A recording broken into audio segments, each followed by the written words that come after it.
പയ്യനെ കാണാൻ നല്ല ഐശ്വര്യമുണ്ട്. എന്താ മോന്റെ ജോലി? ചെക്കന് എന്താ ബാങ്കില് കളക്ഷന്റെ പരിപാടി. കളക്ഷന്റെ പരിപാടിയാ. ഞങ്ങളുടെ പയ്യന് ഇഷ്ടായോ? പയ്യനും ഈ വീടൊക്കെ ഞങ്ങൾക്ക് ഇഷ്ടപ്പെട്ടു. ഇനി സ്ത്രീധനത്തിന്റെ കാര്യം എന്താന്ന് പറഞ്ഞാ ബാക്കി നമുക്ക് സംസാരിക്കാം. നമുക്ക് വേറെ ഒന്നും വേണ്ട, അമ്മയുടെ മോളിനെ മാത്രം തന്നാ മതി. ഓ പെണ്ണിനെ കണ്ടപ്പോഴേക്കും ഒലിപ്പിക്കാം. അതൊക്കെ ഞങ്ങൾ മൂത്തവര് സംസാരിച്ചോണ്ട്.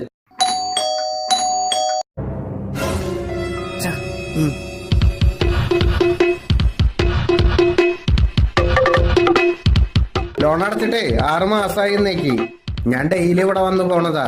അന്നൊക്കെ നിങ്ങൾ ഓരോ കാരണം പറഞ്ഞു മുടക്കും. ഇന്ന് എന്തുണ്ടായാലും ശരി നിങ്ങളുടെ പൈസ വാങ്ങിയിട്ടാ പോണല്ലോ. നിങ്ങൾ എന്താന്ന് വെച്ചാ ചെയ്തോ. സാറേ, പയ്യന്റെ 20ാമത്തെ പെണ്ണുകാണലാണ്. കഷ്ടപ്പെട്ട് ഒരു കൂട്ടരെ കിട്ടിയതാ. പ്രശ്നം ഉണ്ടാക്കി മുടക്കരുത്. പൈസ ഒരാഴ്ചക്കുള്ളിൽ വന്നു തരാം. നടക്കില്ല മാവാ. ഇന്ന് എന്തായാലും കാശ് വാങ്ങാണ്ട ഞാൻ പോവില്ല. ഇവ ഇവിടുന്ന് പോകുന്നു തോന്നുന്നില്ല മോനെ. പൈസ കൊടുത്തേക്ക്.